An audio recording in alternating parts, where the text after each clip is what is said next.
Hey folks, this is Gene from Regular Guy Mountain Biking, and once again, I'm here with my buddy Brian from BKXC. Today we're going to be talking about mountain bike racing in general, cross country, enduro, just racing in general. So stay tuned and we'll talk about racing.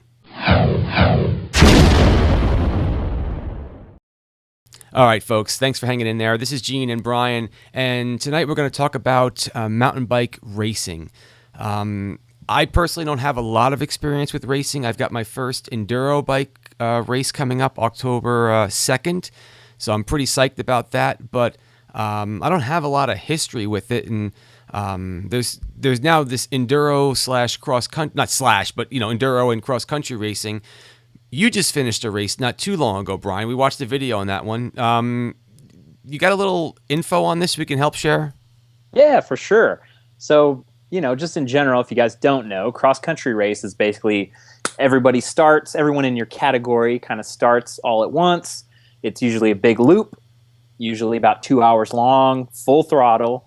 You start, you climb, everything's timed. Whoever finishes first, finishes first. But then you've got the whole enduro racing thing where it's different stages and only the downhill's timed. So you kind of start in one spot and you come back and it's always kind of a loop as well. But the climbs in between the stages aren't timed. So it's a very interesting concept. I like it because the whole cross-country thing, I think that's the real test of, the test of a man is you versus the bike on the crazy 2-hour ride, just killing yourself.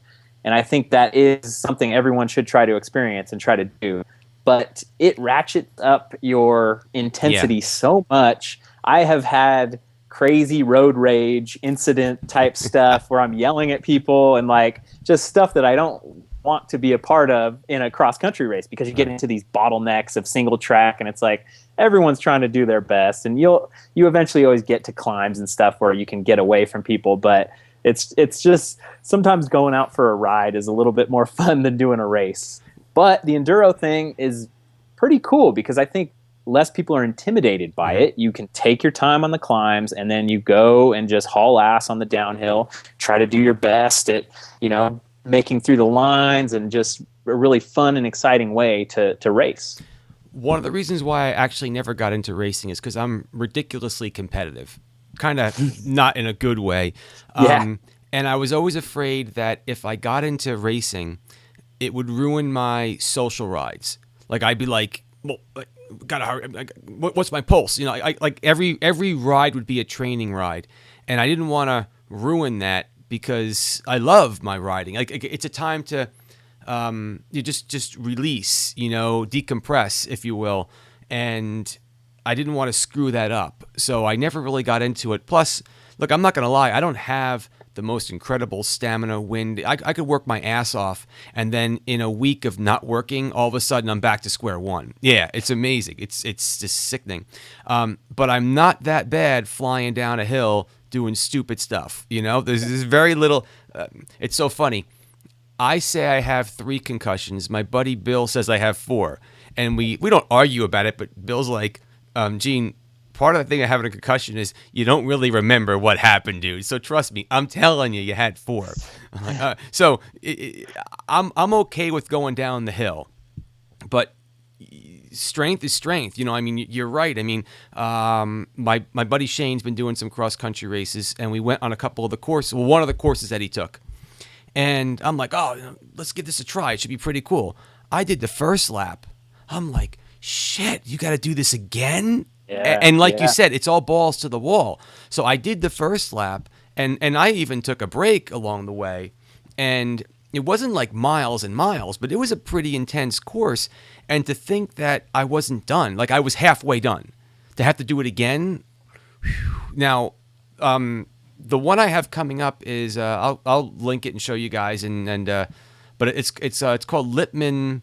Lundy Mass Start whatever. It's a race coming up. It's my first race ever. This one, it is an enduro race, but it's only a 2-stage race. Now you had mentioned, there's stages. Generally, there's more, but this is kind of why I'm picking this one as my first one, because I asked my buddy I told my buddy about this one. He's like, Gene, it's kind of like one stage away from being a downhill race. It's only 2 stages, dude. I'm like, I know, dude, but it's a good start for me. And you're right. There's the get to it, do your stage, and then you have to get to the next stage where you have some downtime. And I actually found that it was more social. Mm-hmm. So you in between, you're kind of in a lineup, you're waiting because they time you. When you get to the next stage, Mm-hmm. they let people go every 30 seconds or every 60 seconds. So you actually have Gotcha. time to catch your breath and talk to people and say, Mm-hmm. oh, hey, how'd you like that last stage? Or, oh, that's a cool bike. And it's I like so that. much more social than the cross-country race where you're just, like you Ah, said, kick balls your to the ass. wall. Yeah. There's an article I'm gonna also hook up on this video today. It's by Pink Bike. It's called "The Beginner's Guide to Enduro." What the hell is it? And it's really a great article because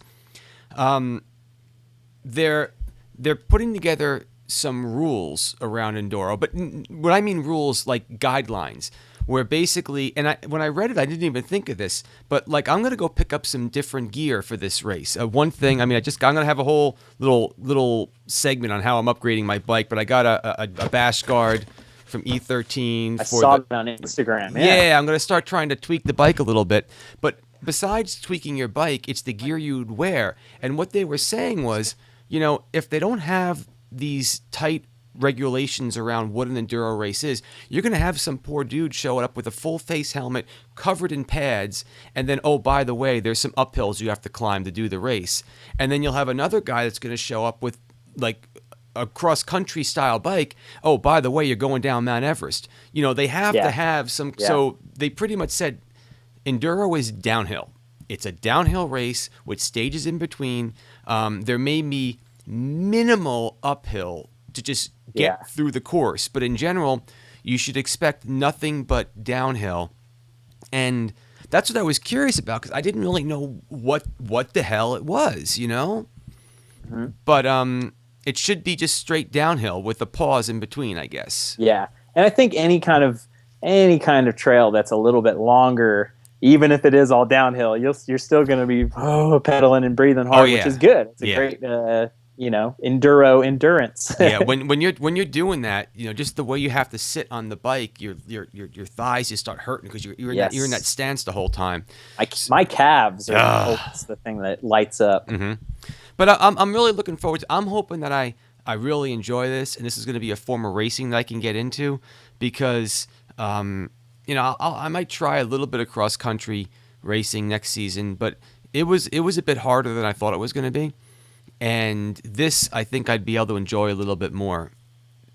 Now that one race that you had the video on, you had said that they required a full face helmet, and you did the cross country race instead of the enduro race. Is that correct?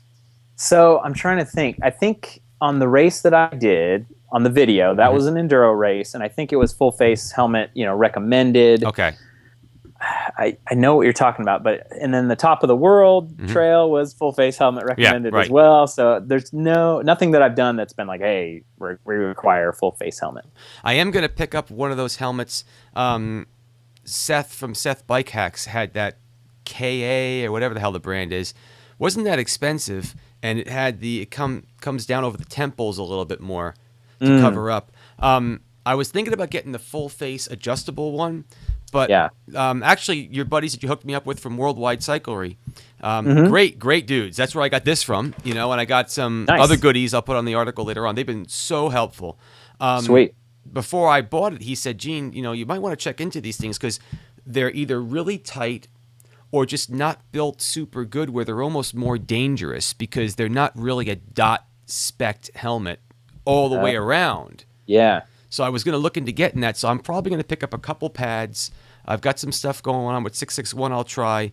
And I'm going to bring my full face helmet, but I'm going to probably pick up one of the ones that are more enduros just so I have them both. I don't want to show up to this race and say, oops, I forgot something, Totally. So folks, a couple things. I always ask these questions towards the end of the video. Have any of you folks raced yet? I mean, give me your thoughts. Cross country? Do you have any cross country racing? Any racing in general? Do you do downhill? Anyone do enduro? How do you spec your bike? Do you like? I'm going to use my Remedy, and I'm probably going to start using it for both for a while. I don't have enough, to go and have a bike for every single thing. So, do you do anything special with it? When you do race, do you wear a shirt like this when you go out there and race? Yeah, I got my BKXC shirts in today. Yeah, there we go. Thank you very much. Awesome. I'll wear it with pride. But the questions. Do you guys do any racing like that? I'd always love to know. This is the first one I'm going to be doing, so anything you can help and share with me, I'd love it, because I could use any of the help I can get. I just want to get from the top to the bottom a couple times and be healthy and safe. So Definitely. Another thing I want to run at you. Whenever I put these videos together, you usually see my face and you see Brian's face, and then there's a picture behind the scenes. So I'm going to send a shout out to my buddy Navarre. He's got some really great pics on his Instagram. So I'm going to see if he doesn't mind me using a backdrop from one of his pictures. But if you ever want to have us use your picture for, post your picture on the show, tag Regular Guy Mountain Biking, RGMTB, on your Instagram. Okay, I'll put it up here on the screen. Tag us over there and let us know if you want us to use your picture, and I'll put your picture up on the show and display it and use it for our backdrop. Awesome. All right, so folks, it's really what we have today. Next week we're taking off. It's Labor Day weekend, taking the kids to Hershey Park, right? So hopefully you got some riding you're going to be doing or something like that. I'll be in Maui. Maui. Oh man, this dude's all over the place. Oh my. Oh wait, but no. Next week I'll still be in Colorado. So I'm in Colorado right now. I'm in Crested Butte. Okay. So right now I am in Grand Junction, Colorado, and I rode in Fruta today. And then tomorrow I think I'm going to do the lunch loops thing, and I might go to the Yeti headquarters and see if they'll let me take a bike. But I've just started riding my bike right there. Yeah, I see it in the background. I just want to ride my bike for a little while instead of doing test rides on stuff. And then heading to Crested Butte in a couple days, and then Salida, and then Buffalo Creek, and then back home. So that'll take me through Labor Day. But then the week after that, I'm going to Maui, and that's just hopefully just a chill out. I'll have 20 videos or something that I need to cut and edit and upload. I trickle them out Monday, Wednesday, Friday. Right. Because I think that kind of gives me some cushion to throw stuff in between. And but there is a couple trails in Maui that I want to check out.